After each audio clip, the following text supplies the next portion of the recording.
the only way out of there if you're a prisoner is in a body bag. These are bad guys. Those are the only two options Larry Hoover has. It's just a who's who of America's biggest criminals. He was still running criminal organizational operations from behind bars. President Trump just commuted the federal prison sentence for one of the most notorious gang leaders in Chicago history. Larry Hoover has been behind bars since 1973, and while his federal sentence has been commuted, he is not a free man yet. Today, we're going to explain how he ended up locked up in the first place and his path forward from here. NBC5 investigative reporter Chuck Goudie is our guest today. Chuck, thanks for helping us break this down today. Alex, nice to be here. So first, just tell us, who is Larry Hoover and what is he known for? Well, the short answer is Larry Hoover is a 74-year-old gangbanger. Once you get past that, you can examine what he did inside this phenom of a gang called the Gangster Disciples that had, fingers and tenants in all sorts of places across the country, 36 states, tens of thousands of operatives, gang members, so to speak. Hoover controlled them all, and to listen to some federal law enforcement officials, still does. That's an amazing stretch. I mean, you talk about the fact that he's also been behind bars since 1973. A lot of the younger people watching this have no idea who Larry Hoover is or what he may have done, but they'll certainly know the name Gangster Disciples, and they certainly have felt the effects to some degree on the city of Chicago. Larry Hoover shaped the south side of Chicago to a large degree after growing up in Englewood and rose to become the head of this incredible gang empire that, like you said, stretched all across the country. The big news, though, is that he just got the federal sentence commuted. Break down, what does it mean when the president commutes a sentence? So there are essentially two kinds of, quote, clemency in this country for people who have been sentenced to prison and are locked up.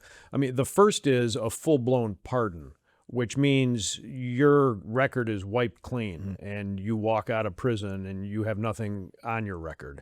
The second is a commutation, which means however long you've been locked up, we're going to let you go. And that's what's happened in this case. Hoover has been locked up for decades.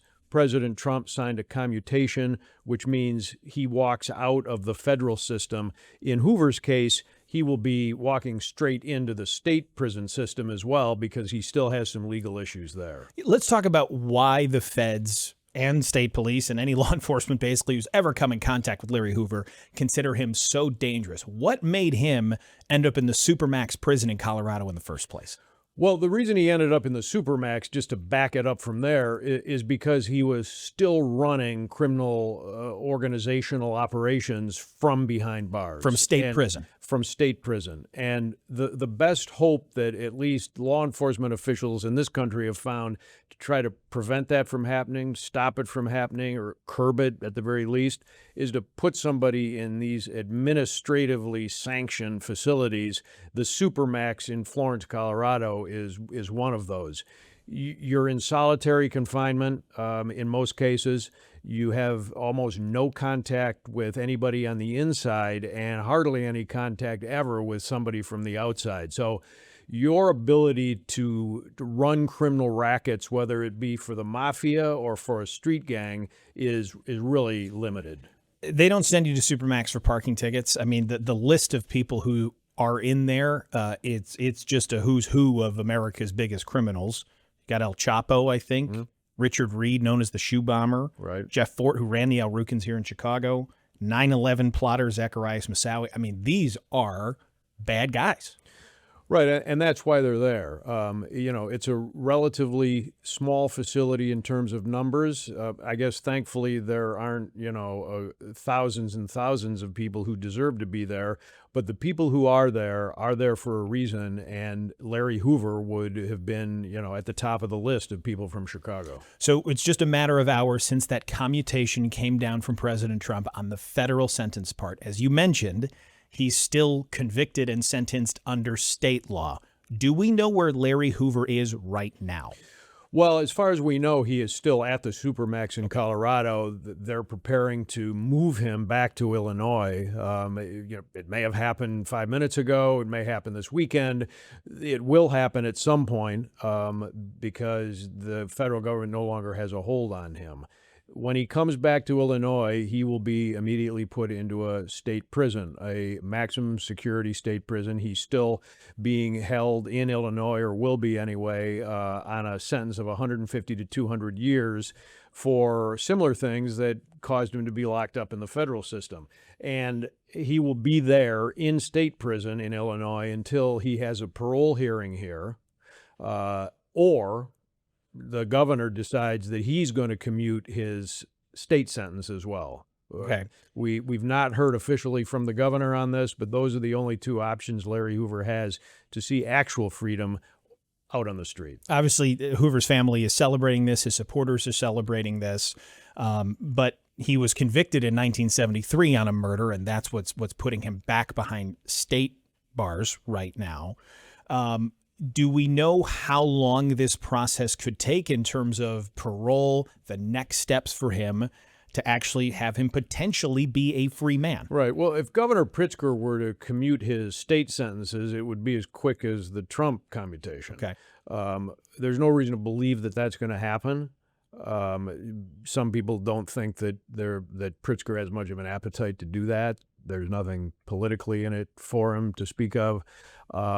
And he doesn't necessarily want to follow in the footsteps of Donald Trump. They're not best of friends. They don't see eye to eye on a lot of stuff. So if you set that aside, then the parole mechanism is not overnight. It's not fast. It requires the submission of current paperwork. There's a hearing. There is, debate by the state parole authorities, and then there's a vote. And he's been up for parole previously. He's eligible for parole now based on the way that Illinois law was back in the 70s. The last time it came to a vote in Illinois, I think there was only one vote in favor, and the overwhelming majority against letting Larry Hoover out.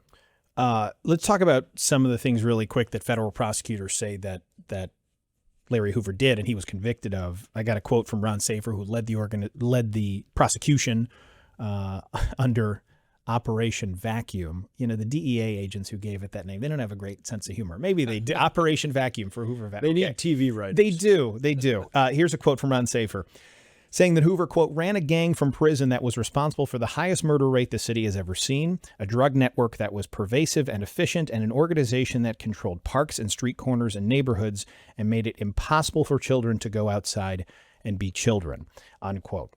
There are reports that the gang was making $100 million a year in drug sales. When you go back as well and you look at the murder rate in Chicago, just on a totality year to year, people think it is bad in the recent years, and it is pretty bad for a couple of years recently, but not compared to the early 90s and the early 1970s when this drug war was going on. Right.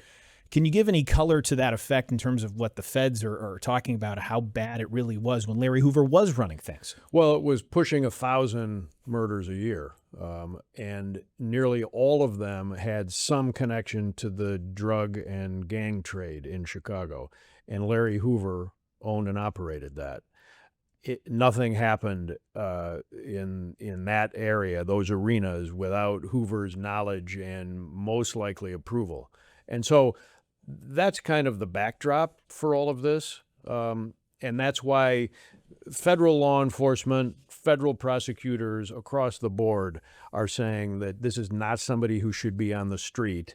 And even if there has been a come to Jesus by Larry Hoover from the Supermax prison, that there are certain people in this country who don't deserve mercy. And they say Larry Hoover is among that few. Yeah, just to give a little bit of description to what Larry Hoover supporters and Larry Hoover himself has said, this is a letter that Larry Hoover wrote a couple of years ago, owning up to what he did, saying he accepts full responsibility. He can honestly assess and appreciate the magnitude and scope of the harms my actions had wrought. It's a longer letter, of course, than that.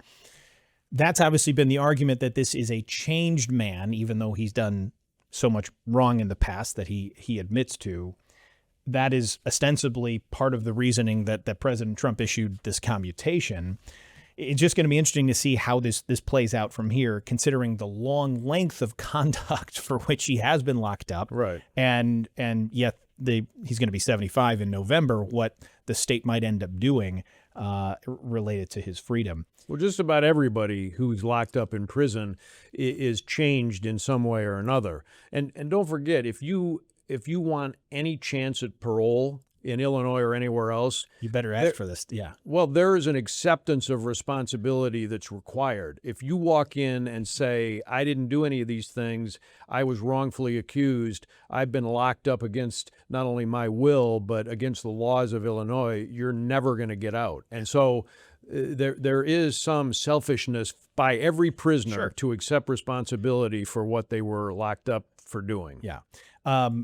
I would like to have Larry Hoover Jr. on the podcast. I've invited him to come on because I would like to hear that family side of the story and just hear what a changed man they believe he is and how they think he can do some good for society at this point in time. That is the argument that they're putting forth anyway. Do we know, Chuck, you may not have the answer to this, if anybody from Supermax has ever been already commuted or pardoned? Because we weren't able to find anybody. Okay. It hasn't been around there as long as Alcatraz. Sure. It's a relatively new facility, but they've had, as you listed out, some notorious people there. And at least from what we could find, the only way out of there if you're a prisoner is in a body bag. Yeah. There have been no commutations or pardons by anybody who's been locked up there. So he might be the first. Possible. All right, so to wrap this up, it was big news. I don't know if anybody really saw it coming. Maybe perhaps the family did if they have, inside contacts to the Trump administration. But what's your takeaway from just learning that this gang leader who ran rackets for decades is now at least had his federal commutation passed through? Well, it would be interesting to have a philosophical conversation with President Trump about how much thought, if any, and what it was that he put into releasing this individual. He is different than many of the others who have been given clemency, not only by President Trump over the years, but by other presidents. Normally white-collar crime for President Trump, and when it comes to pardons and commutations. In most cases, yeah. The belief that somebody who did what Larry Hoover admits doing could be reformed and give something back to society is a debate that I'm no expert in. I'm not able to take one side or the other in it. But it would be interesting, the people who have been involved in those decisions, it would be interesting to hear what they've seen and why they've decided this. Chuck, thanks for the time and explaining the process today. Happy to be here. Appreciate it. Larry Hoover was and is a really big deal in the city of Chicago. He ran a gang behind bars for decades. Now, whether you think that he should die in federal prison or he should have been let out a long time ago, wherever you sit on that spectrum, it is undeniably a big deal that the federal government has decided to commute Larry Hoover's federal prison sentence, or that Donald Trump decided that on behalf of the government. The Supermax facility, it is where they send the worst of the worst. And that is what the government deemed Larry Hoover for a very long time, for all of the many things that he did, which he no longer disputes, leaving behind a trail of addiction and destruction in the city of Chicago and far beyond. Of course, what complicates this is that he is not a free man. So this fight will continue for freedom for Larry Hoover and his family, and we will ultimately see what the state decides to do. But the fact that we have gotten to this point about Larry Hoover taking this step toward redemption for his life is a massive, massive news story. And I know there are a lot of strong feelings about this case and what it says about Larry Hoover, our criminal justice system, the state, and the country. So that's my takeaway, just trying to digest the big news about President Trump commuting that sentence. I want to hear your takeaway. Leave them in the comments. Thank you so much for watching. If you enjoyed that conversation, here are some other episodes of The Takeaway. And don't forget to like and subscribe. And if you want to listen on the go, check us out on Apple, Spotify, or wherever you get your podcasts.